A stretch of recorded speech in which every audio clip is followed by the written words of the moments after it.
America ലോകമെമ്പാടുമുള്ള ലക്ഷക്കണക്കിന് വിദ്യാർത്ഥികളുടെയും പ്രൊഫഷണലുകളുടെയും സ്വപ്നഭൂമി. അങ്ങോട്ടേക്ക് ഒരു വിസ കിട്ടുക എന്നതും അവിടെ താമസം നീട്ടിക്കിട്ടുക എന്നതും കഠിനമായ പ്രക്രിയയാണ്. നിയമങ്ങൾ കർശനമാണ്, നടപടികൾ സുതാര്യമാണെന്നാണ് വെയ്പ്പ്. എന്നാൽ ഏറ്റവും പുതിയ ചില സംഭവങ്ങൾ കേട്ടാൽ നിങ്ങളൊന്നും ഞെട്ടും. സഹായത്തിനായി പോലീസിനെ വിളിക്കുന്നത് ഒരു കുറ്റമാണോ? ആക്രമിക്കപ്പെട്ടപ്പോൾ നീതിക്കായി നിയമപാലകരെ സമീപിച്ചത് വിസ നിഷേധിക്കപ്പെടാൻ കാരണമാകോ? വിചിത്രം എന്ന് വിശേഷിപ്പിക്കാവുന്ന ഒരു വാർത്തയാണ് US-ൽ നിന്നും ഇന്ന് പുറത്തു വരുന്നത്. ഒരു ഇന്റർനാഷണൽ വിദ്യാർത്ഥിക്ക് തന്റെ വിസ നീട്ടിക്കിട്ടാനുള്ള അപേക്ഷ നിരസിക്കപ്പെട്ടു. കാരണം എന്താണെന്നറിയോ? ആ വിദ്യാർത്ഥി ഒരു പോലീസ് റിപ്പോർട്ടിൽ ഉൾപ്പെട്ടിരിക്കുന്നു എന്നത്. എന്നാൽ കൂടുതൽ അന്വേഷിച്ചപ്പോൾ വ്യക്തമായത് അയാൾ ഒരു പ്രതിയല്ല, മറിച്ച് അക്രമത്തിന് ഇരയായ വ്യക്തിയായിരുന്നു എന്നാണ്. അതായത് അദ്ദേഹം ഒരു ഇരയായിരുന്നു. എന്താണ് ഈ സംഭവത്തിന് പിന്നിലെ യഥാർത്ഥ വസ്തുത?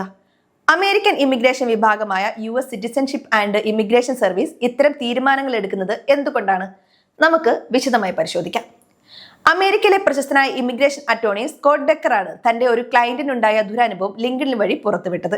ഒരു വിദേശ വിദ്യാർത്ഥി തന്റെ STEM OPT എക്സ്റ്റൻഷനായി അപേക്ഷിച്ചു. ഇവിടെ നമ്മൾ ആദ്യം മനസ്സിലാക്കേണ്ടത് എന്താണ് ഈ STEM OPT എന്നതാണ്.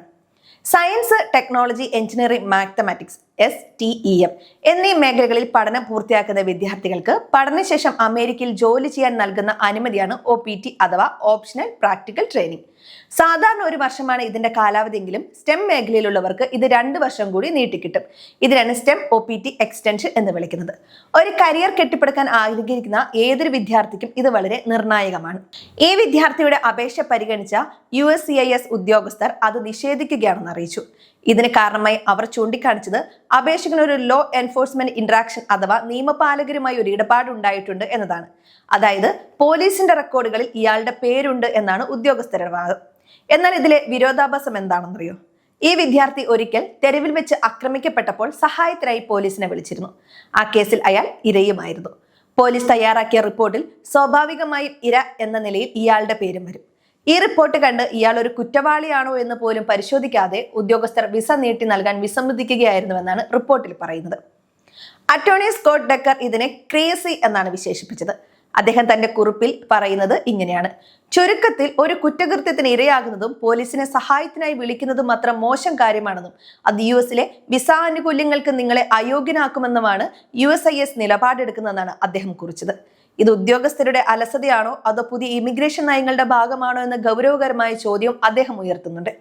കേവലം ഒരു പോലീസ് റിപ്പോർട്ടിൽ പേര് കണ്ടു എന്നതുകൊണ്ട് മാത്രം ഒരാൾ കുറ്റവാളിയാകുന്നില്ല. എന്നാൽ വസ്തുതകൾ പരിശോധിക്കാതെ ഇത്തരം തീരുമാനങ്ങൾ എടുക്കുന്നത് ലക്ഷക്കണക്കിന് വിദ്യാർത്ഥികളുടെ ഭാവി അവതാളത്തിലാക്കുമെന്നാണ് കണക്കാക്കപ്പെടുന്നത്. അറ്റോർണി ഡെക്കർ തന്നെ മറ്റൊരു ഉദാഹരണവും ചൂണ്ടിക്കാണിക്കുന്നുണ്ട്. ഏകദേശം 10 വർഷം മുമ്പ് പാരീസിൽ വെച്ച് ഒരു അപേക്ഷകന് വിസിറ്റർ വിസ നിഷേധിക്കപ്പെട്ടിരുന്നു. പോലീസ് റിപ്പോർട്ടിൽ പേരുള്ള വിവരം മറച്ചുവെച്ചു എന്നായിരുന്നു ആരോപണം.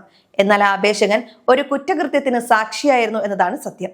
പോലീസിന് മൊഴി നൽകിയതുകൊണ്ട് മാത്രമാണ് അയാളുടെ പേര് റിപ്പോർട്ടിൽ വന്നത്. മാസങ്ങൾ നീണ്ട വാദപ്രതിവാദങ്ങൾക്കൊടുവിൽ ഇമിഗ്രേഷൻ ഉദ്യോഗസ്ഥർക്ക് തങ്ങളുടെ തെറ്റ് ബോധ്യപ്പെട്ടു. എന്നാൽ അവർ അത് സമ്മതിക്കാൻ തയ്യാറായില്ല.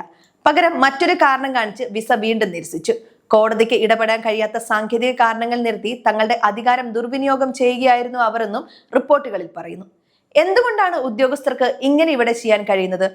ഇവിടെയാണ് ഡിസ്ക്രിഷണറി പവർ അഥവാ വിവേചനാധികാരം എന്ന വാക്ക് പ്രസക്തമാകുന്നത്. വിസ അപേക്ഷകൾ അംഗീകരിക്കണോ വേണ്ടയോ എന്നത് ഉദ്യോഗസ്ഥരുടെ വ്യക്തിപരമായ ബോധ്യത്തിന് വിട്ടു നൽകിയിരിക്കുകയാണ്. ഒരാൾക്ക് വിസ നൽകുന്നത് രാജ്യത്തിന് ഗുണകരമാണോ എന്ന് തീരുമാനിക്കാൻ അവർക്കാണ് അവകാശം. അമേരിക്കൻ വിസ അപേക്ഷകളിൽ മോറൽ ക്യാരക്ടർ എന്നത് വളരെ പ്രധാനമാണ്. ചെറിയൊരു ട്രാഫിക് നിയമലംഘനം പോലും പലപ്പോഴും വിനയാകാറുണ്ട്. പലപ്പോഴും പോലീസ് റെക്കോർഡുകൾ FBI ഡാറ്റാബേസുമായി ബന്ധിപ്പിച്ചിട്ടുണ്ടാകും. ഒരു പേര് ഹിറ്റായാൽ ഉദ്യോഗസ്ഥർ പലപ്പോഴും ഇതിന്റെ ഉള്ളടക്കം വായിക്കാതെ തന്നെ അത് അപകട സൂചനയായാണ് കണക്കാക്കുന്നത്.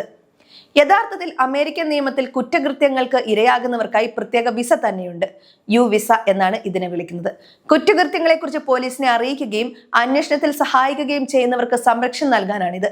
ശാരീരികമായോ മാനസികമായോ പീഡിപ്പിക്കപ്പെട്ടവർക്ക് ഈ വിസയ്ക്ക് അർഹതയുണ്ട്. എന്നാൽ ഒരു വശത്ത് ഇരകളെ സംരക്ഷിക്കാൻ നിയമമുള്ളപ്പോൾ തന്നെ മറുവശത്ത് സാധാരണ വിസ നീട്ടാൻ വരുന്നവരെ അതേ കാരണത്താൽ ക്രൂശിക്കുന്നത് വലിയ വൈരുദ്ധ്യം തന്നെയാണ്. ഈ വാർത്തയുടെ പശ്ചാത്തലത്തിൽ വിദേശത്ത് പഠിക്കുന്നവരും ജോലി ചെയ്യുന്നവരും ശ്രദ്ധിക്കേണ്ട ചില കാര്യങ്ങളുണ്ട്. നമ്മൾ തെറ്റുകാരനല്ലെങ്കിൽ പോലും പോലീസുമായി ബന്ധപ്പെടേണ്ടി വന്നാൽ അതിന്റെ എല്ലാ രേഖകളും സൂക്ഷിച്ചു വെക്കുക. വിസ അപേക്ഷകളിൽ ഇത്തരം കാര്യങ്ങൾ വ്യക്തമായി സൂചിപ്പിക്കുക. അത് നമ്മൾ ഇരയായ കേസിലാണെങ്കിൽ പോലും സത്യസന്ധമായി പറയുന്നതാണ് നല്ലത്. USCISൽ നിന്ന് ഒരു NOID notice of intent to deny ലഭിച്ചാൽ പരിഭ്രാന്തരാകാതെ ഒരു മികച്ച ഇമിഗ്രേഷൻ അറ്റോർണിയെ സമീപിക്കുക. ഈ വാർത്തയിലെ വിദ്യാർത്ഥിക്കും കൃത്യമായി മറുപടി നൽകിയാൽ വിസ ലഭിക്കാൻ സാധ്യതയുണ്ട്. ഇത്തരം നടപടികൾ സമൂഹത്തിൽ വലിയൊരു ഭീതി ഉണ്ടാക്കും. ഇരകളാക്കപ്പെടുന്നവർ പോലീസിനെ സമീപിക്കാൻ ഭയപ്പെടുന്ന ഒരു സാഹചര്യവും സൃഷ്ടിക്കും, പ്രത്യേകിച്ച് ഇന്റർനാഷണൽ വിദ്യാർത്ഥികൾ. ഒരു ചെറിയ പ്രശ്നമുണ്ടായാൽ അത് തന്റെ കരിയറിനെ ബാധിക്കുമോ എന്ന് ഭയന്ന് പലരും കുറ്റകൃത്യങ്ങൾ റിപ്പോർട്ട് ചെയ്യാതിരിക്കും. ഇത് അക്രമികൾക്ക് കൂടുതൽ ആത്മവിശ്വാസം നൽകുകയുള്ളൂ. നിയമം നടപ്പിലാക്കേണ്ടവർ തന്നെ ഇത്തരത്തിൽ പെരുമാറുന്നത് ജനാധിപത്യ സംവിധാനങ്ങൾക്ക് ഭൂഷണമല്ല. ഈ സംഭവം അമേരിക്കൻ ഇമിഗ്രേഷൻ സംവിധാനത്തിലെ ചില കടുത്ത അപാകതകളിലേക്കാണ് വിരൽ ചൂണ്ടുന്നത്.